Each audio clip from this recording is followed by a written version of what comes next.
Meditando la Biblia en un año, con el pastor Alex Figueroa. Día 16, mes 11, Ezequiel capítulo 33. Desde el versículo 1 en esta porción vemos la importancia del rol del atalaya o centinela, llamado así de manera metafórica para referirse a aquel que tiene la responsabilidad de proclamar la palabra de Dios. En este caso se aplicaba al profeta, quien debía predicar a su pueblo, debiendo hacerlo sin importar si ellos le respondían favorablemente o no, pues era su deber hacerlo. Si él lo hacía y alguien era condenado, la sangre del que moría no sería demandada del profeta. Sin embargo, si él no testificaba y alguien moría, esa persona perecería por su pecado, pero su sangre sería demandada del profeta. Versículos 8 al 9. Así también podemos aplicarlo a nosotros hoy en día, pues como cristianos tenemos el deber de evangelizar, de dar a conocer las buenas nuevas de salvación, pero también son buenas nuevas porque justamente Jesús nos libra de la ira venidera y debemos advertir de esa ira a quienes nos rodean. Y tenemos esa responsabilidad ante Dios, aunque ellos respondan de manera hostil a nuestra predicación. Desde el versículo 10, esto es así porque el Señor no quiere la muerte del impío. Dice el versículo 11, diles, vivo yo, dice Jehová el Señor, que no quiero la muerte del impío, sino que se vuelva el impío de su camino y que viva. Reitera así lo dicho en Ezequiel capítulo 18:32. El Señor no quiere la muerte del que muere, sino su arrepentimiento, y cada uno pagará conforme a sus obras. Por otro lado, aquel que haya vivido de manera recta por un tiempo, no debe confiar en esa rectitud, sino que debe perseverar en fe y viviendo en esa obediencia hasta el final, sin alejarse de la fe. Porque si así ocurriera y muere en la apostasía, eso es lo que va a prevalecer en realidad, porque con eso demostrará que nunca fue realmente salvo. Pero aquel impío que se vuelve de su camino al Señor será perdonado y no le será tomada en cuenta su impiedad anterior. Esto le parecía injusto a la casa de Israel. Muchos criticaban al Señor por esto, pero eran ellos los injustos. No somos nosotros el parámetro de justicia. Muchos hoy en día también critican al Señor por su palabra y dicen que es injusta en muchos puntos. Sin embargo, nosotros, los seres humanos, somos enteramente pecadores, esclavos del mal. Por tanto, es realmente un absurdo que nosotros juzguemos a Dios como si Él fuera el injusto. Desde el versículo 21, luego vemos que llega la noticia a Ezequiel de que Jerusalén cayó. Esto ocurrió en enero del año 585 a.C.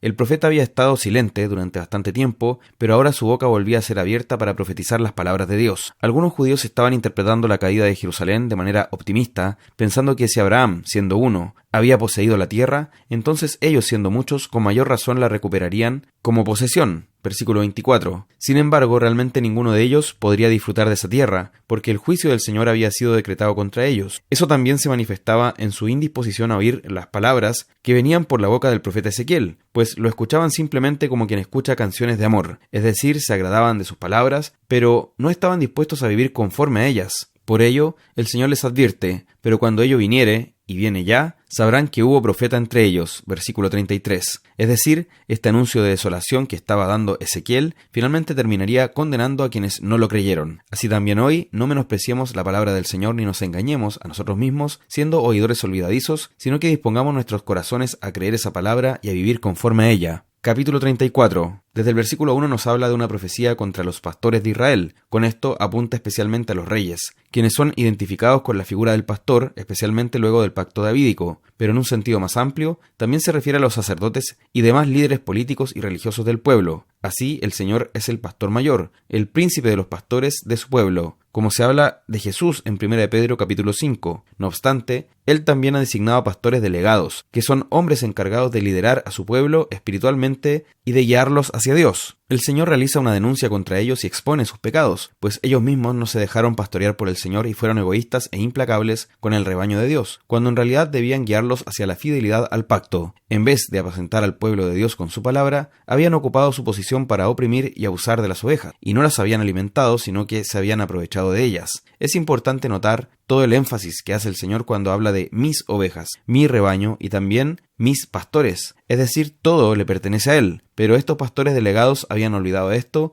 y se habían puesto ellos mismos en el lugar de Dios, oprimiendo así a las ovejas del Señor. Desde el versículo 7, como consecuencia de esto, el Señor decreta su sentencia contra estos pastores negligentes y abusivos. Las ovejas les serían quitadas de su cuidado. Es así como el Señor promete que Él irá en busca de sus ovejas para rescatarlas, distinguiendo a las verdaderas de las falsas y juzgando a las que se impusieron ilegítimamente sobre el rebaño del Señor. Se presenta así conjuntamente la búsqueda y la restauración de las verdaderas ovejas, con el juicio y la condena de las falsas ovejas, quienes se engordaron a costa de las verdaderas. El Señor promete que las apacentará con justicia, versículo 16, lo que implica que reinará sobre ellas y las gobernará según la verdad de su ley perfecta. Desde el versículo 22 el Señor anuncia que finalmente habrá un momento en que Él venga a buscar a sus ovejas y las pastoree, diciendo: y levantaré sobre ellas a un pastor, y Él las apacentará. A mi siervo David, Él las apacentará, y Él les será por pastor. Versículo 23. Claramente David ya había muerto para esta época. Por consiguiente, de lo que estaba hablando acá es del hijo de David prometido en el pacto que hizo el Señor con este rey en 2 de Samuel, capítulo 7. Y Jesús cumple esta profecía, lo que queda claro cuando en el capítulo 10 del Evangelio de Juan dice: yo soy el buen pastor. También encontramos una referencia a este pasaje en la parábola de la oveja perdida. De esta forma, Jesús, al contrario de lo que habían hecho todos esos pastores abusivos que se habían servido de las ovejas, vino a servir a las ovejas y se dio en rescate a sí mismo por ellas. En consecuencia, en este momento su pueblo se uniría como un rebaño bajo ese pastor. Eso es lo que vino a hacer Jesús, a reunir a su pueblo, tanto a los judíos como a los gentiles, como un solo rebaño bajo el pastoreo de Jesucristo, el Hijo de David.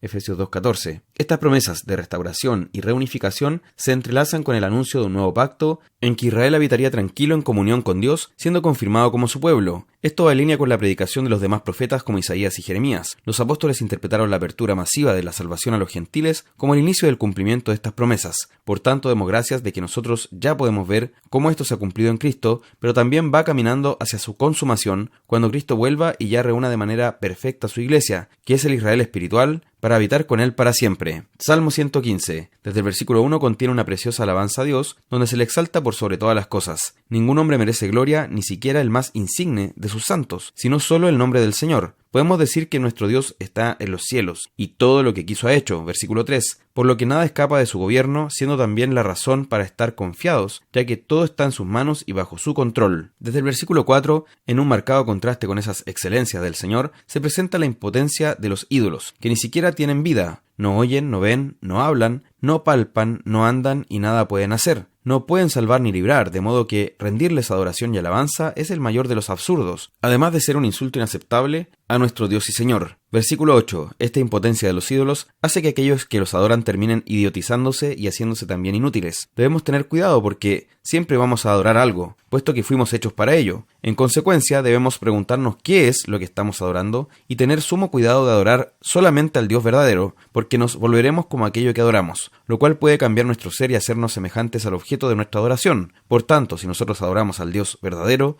Él nos irá cambiando y transformando conforme a su imagen, pero si adoramos a un ídolo, nos volveremos semejante a este, haciéndonos impotentes y llenos de tinieblas. Desde el versículo 9, en consecuencia somos llamados insistentemente a confiar en el Señor, quien es nuestra ayuda y nuestro escudo, y como tal, Él no solo es poderoso para salvarnos, sino que es el único que puede hacerlo, de modo que únicamente en Él debe estar nuestra esperanza. Desde el versículo 12 termina con un recordatorio de las promesas del Señor, quien bendecirá a su pueblo derramando su salvación y su bien sobre ellos. El que hizo los cielos y la tierra es el que bendecirá también a su pueblo con paz y protección. Esa es nuestra esperanza. Proverbios capítulo 27, versículo 21. Las alabanzas que recibe una persona son una prueba que servirá para exteriorizar lo que está en su corazón, pudiendo reaccionar con orgullo y autoexaltación o con humildad y dando la gloria a Dios. Por consiguiente, debemos tener cuidado no solo con los insultos que podemos recibir, sino también con los elogios, pues si nuestro corazón no está rendido al Señor, pueden ser de gran tropiezo a nuestra vida. Versículo 22. La necedad está enraizada profundamente en el corazón del hombre, de tal modo que aunque se ocupen muchos medios humanos para quitar la necedad del necio,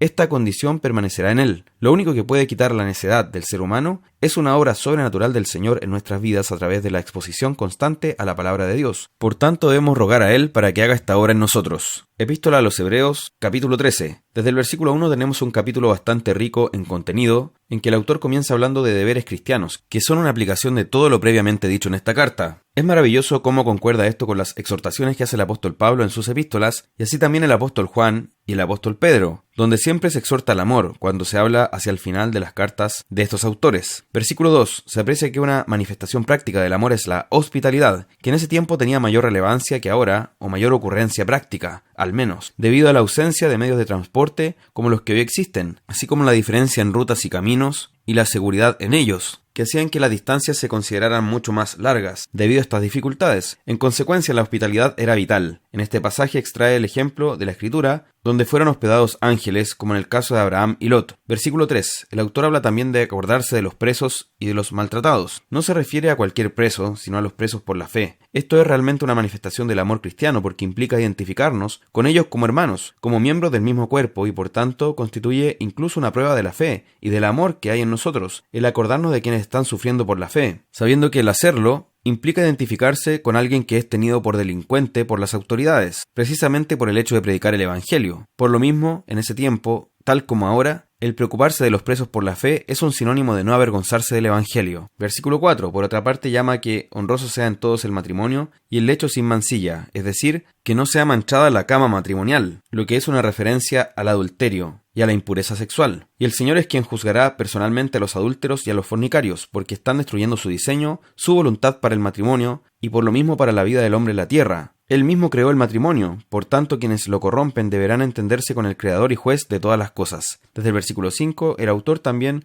nos llama al contentamiento. Cabe señalar que lo contrario de la avaricia no es la pobreza, sino el contentamiento en el Señor. Creer que Él estará con nosotros, que es nuestro ayudador y que no nos desamparará ni nos dejará. Cabe destacar aquí que en el griego esta negación es muy enfática. El autor nos está diciendo que no existe ninguna posibilidad de que el Señor nos desampare y nos deje. Ese es el contentamiento, estar realmente saciados en Dios y saber que Él es nuestro bien y nuestro sustento. Versículo 7 también hace exhortaciones a acordarse de los pastores y obedecerlos. Esto tiene más bien la connotación de darles honra y considerar cuál haya sido el resultado de su conducta e imitar su fe. Los pastores, por definición, deben ser ejemplares. Esa es una exhortación que se repite en las epístolas de Pablo a Timoteo y Tito, y también en lo que dice el apóstol Pedro a los ancianos, cuando les exhorta diciendo siendo ejemplos de la grey. Por consiguiente, es algo esencial en este ministerio. Habla entonces de acordarse de ellos para bien y también de obedecerlos y sujetarse a ellos como quienes velan por las almas de la iglesia. Es bueno fijarnos en el versículo 7, que destaca que una de las funciones esenciales del pastorado es que no la esencial es la predicación de la palabra. Y luego en el versículo 17 vemos el velar por las almas, lo que se manifiesta en la oración y en la exhortación. Quienes tenemos el ministerio pastoral daremos cuenta ante el Señor por esto, así que lejos de ser un lugar para ostentar o para aprovecharse del cargo y tener honores especiales, es un lugar de alta responsabilidad delante del Señor. Por esta razón,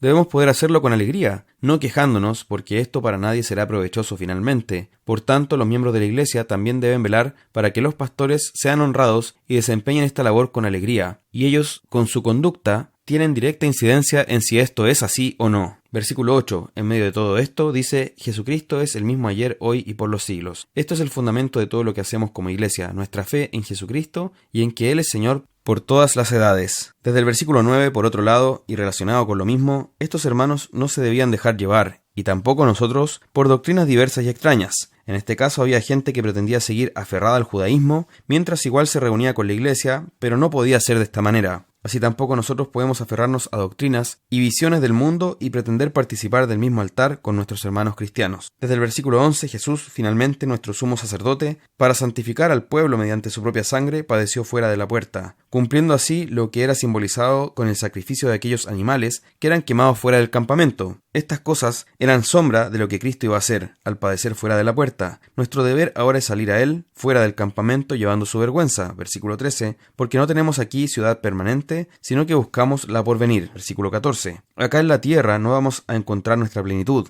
no tendremos nuestro idilio, ni nuestro sitio ideal, sino que esperamos esa ciudad que el Señor ha construido, cuyo arquitecto y constructor es Dios, como dice también en Hebreos 11. Desde el versículo 15 dice entonces, así que ofrezcamos siempre a Dios, por medio de Él, sacrificio de alabanza, es decir, los sacrificios que debemos ofrecer nosotros, como sacerdotes del Señor, tienen que ver con el fruto de labios que confiesan su nombre, recordando aquí que hemos sido hechos un reino de sacerdotes, y por tanto cada creyente debe verse a sí mismo como un sacerdote del Señor. Otra forma en que se expresan nuestros sacrificios que presentamos a Dios por medio de Cristo es en el amor, practicado haciendo el bien y ayudándonos mutuamente, porque todas estas cosas son sacrificios que agradan a Dios. Versículo 16. Desde el versículo 20, esta carta termina con una aplicación de lo que significa el nuevo pacto, recordándonos que Dios resucitó de los muertos a Cristo, quien es el gran pastor de las ovejas. Ahí también nos vincula con lo leído en Ezequiel capítulo 34. Cristo fue resucitado también por la sangre del pacto eterno, esa sangre del nuevo pacto, que Él entonces nos haga aptos para toda buena obra. Él es el único que nos puede capacitar, que nos puede llevar a hacer su voluntad, obrando Él en nosotros lo que es agradable ante sus ojos. Por medio de Jesucristo, dice el versículo 21, y todas las cosas buenas que hagamos, como dice Efesios 2:10, fueron preparadas de antemano por Dios para que andemos en ellas. Somos responsables de hacerlas, pero la gloria la recibe el Señor, porque es Él quien nos capacita y es Él quien ha dispuesto todas esas buenas obras. Por tanto, Él es el único merecedor de alabanza. Recordemos y quedémonos con estas aplicaciones valiosísimas para nuestra vida aquí en la tierra, tomando como mensaje final que estamos en este nuevo pacto fundado sobre mejores promesas, teniendo al gran sumo sacerdote Jesucristo, que menospreciando el oprobio sufrió la cruz. Que nosotros entonces podamos correr con paciencia la carrera que tenemos por delante, puestos los ojos en este Salvador Jesucristo, el autor y consumador de nuestra fe. Y así no seamos de los que retroceden para perdición, sino de los que perseveran hasta el fin para salvación.